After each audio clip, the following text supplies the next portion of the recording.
इंतजार एक ऐसी चीज जिसे जितना कम कराया जाए उतना ही बेहतर है, और अगर ये इंतजार आपके फेवरेट प्लेयर के परफॉर्म करने का हो तो ये बिल्कुल भी लंबा नहीं होना चाहिए। लेकिन कभी कभी ये इंतजार इतना लंबा हो जाता है कि निगाहें देखने को तरस जाती हैं और कई दिल इंतजार करते हैं उससे एक पल का जिससे वो खुल के जी सकें। और यही हुआ बाबर आजम के साथ। बाबर आजम एक ऐसा नाम जो इंटरनेशनल क्रिकेट के जायंट्स में लिया जाता है। जब जब बात कंसिस्टेंट परफॉर्म करने की होगी तब तब इस प्लेयर का नाम सबसे आगे होगा। लेकिन पिछले कुछ वक्त से बाबर आजम की बुरी फॉर्म के चलते उन्हें हेट दिया गया, जहां उनकी हर एक बात पर उन्हें बार बार ट्रोल किया गया। मगर उसी वक्त में बाबर आजम कुछ करने की तैयारी कर रहे थे, कुछ बड़ा। और इसीलिए आज की वीडियो में हम जानेंगे the comeback story of Babar आजम।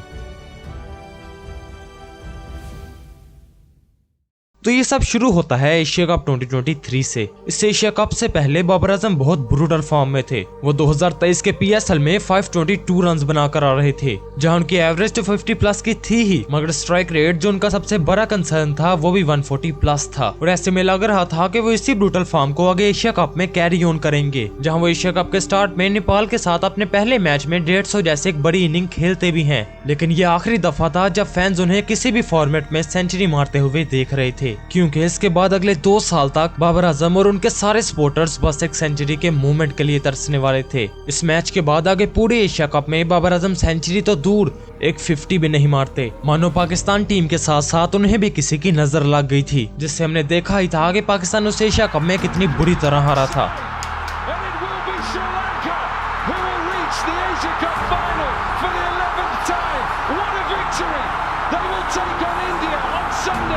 मगर सब लोग इसको एक बुरा टूर्नामेंट समझकर बुला देते हैं, क्योंकि क्रिकेट में हमेशा अच्छे और बुरे पैचेस आते रहते हैं। मगर ये बैड पैच इतना लंबा जाएगा ये किसी ने नहीं सोचा था, क्योंकि इसके बाद 2023 के वर्ल्ड कप में भी बाबर आजम 450 तो मारते हैं, मगर यहाँ भी उनकी सेंचुरी मिसिंग थी। वो यहाँ छोटी छोटी इनिंग्स तो खेल रहे थे, मगर इन छोटी इनिंग्स को वो एक बड़ी सेंचुरी में कन्वर्ट करने में बार बार फेल हो रहे थे, जिससे पाकिस्तान टीम भी इस वर्ल्ड कप में काफी स्ट्रगल करती है। क्योंकि ये बात कहीं न कहीं सच थी कि उस वक्त सारी की सारी पाकिस्तानी बैटिंग बाबर आजम पर रिलाई करती थी, जहां हर मुश्किल सिचुएशंस में जहां बाबर आजम जल्दी आउट हो जाते वहीं बस पीछे लाइन लग जाती थी, जो हमें इस वर्ल्ड कप में नजर भी आया। मगर चूंकि बाबर आजम पाकिस्तान टीम के कैप्टन थे और ऊपर से उनकी फॉर्म भी कुछ खास नहीं चल रही थी, इसलिए उनसे वर्ल्ड कप के बाद कैप्टनसी से रिजाइन ले लिया जाता है और शान मसूद को पाकिस्तान टीम का नया कैप्टन बना दिया जाता है। मगर इस वर्ल्ड कप के बाद बाबर आजम जैसे कहीं गुम हो चुके थे। वो इजी बॉल्स पर भी बार बार बहुत अजीब तरीके से आउट हो रहे थे, जो चीज कहीं न कहीं पाकिस्तान को हंट कर रही थी, क्योंकि पाकिस्तान की जीत में हमेशा बाबर आजम का एक बहुत बड़ा कंट्रीब्यूशन रहा है।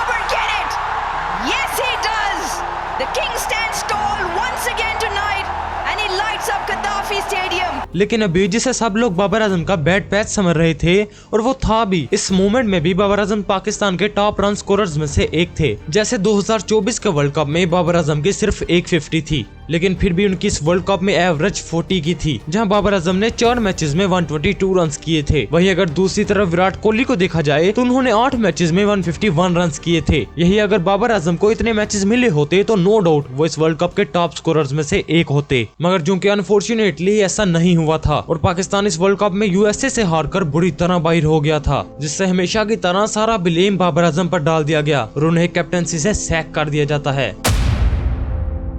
पर यही से शुरू होता है बाबर आजम का असली डाउनफॉल, क्योंकि जहां आगे उन्हें सिर्फ बड़ी इनिंग्स खेलने में मुश्किल आ रही थी, अब वो एक 50 रन बनाने के लिए भी काफी स्ट्रगल कर रहे थे। और ऊपर से जहां इस मुश्किल वक्त में उन्हें सपोर्ट मिलनी चाहिए थी, वहीं उस वक्त उनके अपने लोगों ने उन्हें ड्रॉप करने के मशवरे देने शुरू कर दिए, जिससे एक प्रेशर बिल्ड होता है कि बाबर आजम को टीम से ड्रॉप होना चाहिए। और 13 अक्टूबर 2023 को इंग्लैंड के खिलाफ खेले जाने वाले दूसरे और तीसरे टेस्ट मैच से बाबर को ड्रॉप कर दिया जाता है, जो चीज किसी हद तक फेयर भी थी। इसकी सबसे बड़ी वजह थी कि इनफॉर्म कामरान गुलाम ऑलरेडी अपनी बारी का इंतजार कर रहे थे, मगर बाबर के चलते उन्हें बेंच पर बैठना पड़ रहा था। ये मूवमेंट बाबर फैंस के लिए बहुत हार्ट ब्रेकिंग था, जो कि जो प्लेयर एक वक्त पर जिस टीम की शान हुआ करता था और जो टीम शुरू ही उस प्लेयर के नाम से होती थी, आज वो उसी टीम से ड्रॉप हो चुका था। लेकिन हद तो तब हो गई जब इंटेंट क्रिकेट के नाम पर पाकिस्तान अपने सबसे कंसिस्टेंट बैटर को पाकिस्तानी टीम से ऐसे बाहर कर देता है जैसे उसने पाकिस्तान के लिए कभी कुछ किया ही नहीं था। बाबर आजम को T20 टीम से बाहर निकालकर एक बिल्कुल नई टीम बनाई गई। मगर फिर वही टीम एक महीने में इंडिया से 3 बार हारी, जिससे ज्यादा देर नहीं लगती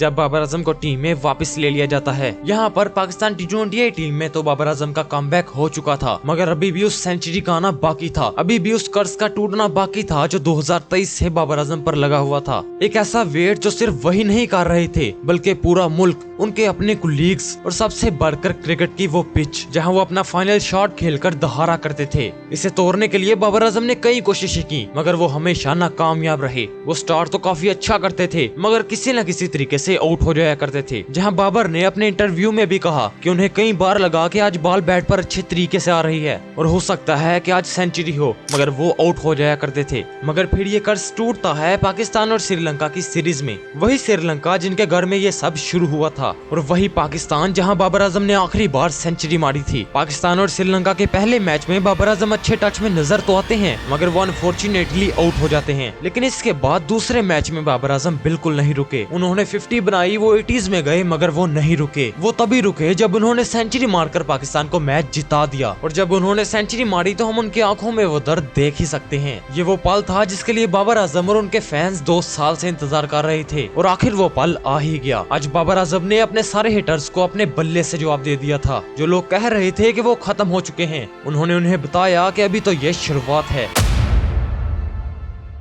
लेकिन यहाँ एंड पर मैं एक कड़वी मगर सच बात करना चाहूंगा। ये सच है कि इस टाइम बाबर आजम पाकिस्तान के सबसे बड़े प्लेयर हैं, मगर अभी भी उन पर ड्यू है कि वैसी बड़ी बारियां आईसीसी इवेंट्स में भी खेलें, क्योंकि इतिहास गवाह है कि बड़ा प्लेयर उससे ही माना गया जिसने आईसीसी इवेंट्स में परफॉर्म किया। और ये बात बाबर आजम को समझनी होगी। तो ये थी बाबर आजम के कमबैक के ऊपर एक वीडियो। आपको वीडियो कैसी लगी जरूर बताइएगा और ऐसी और वीडियोस के लिए चैनल को सब्सक्राइब कर लो। और अगर सरफराज अहमद के ऊपर एक वीडियो देखना चाहते हो तो आपको लिंक डिस्क्रिप्शन में मिल जाएगा। और एंड पर थैंक्स फॉर वॉचिंग।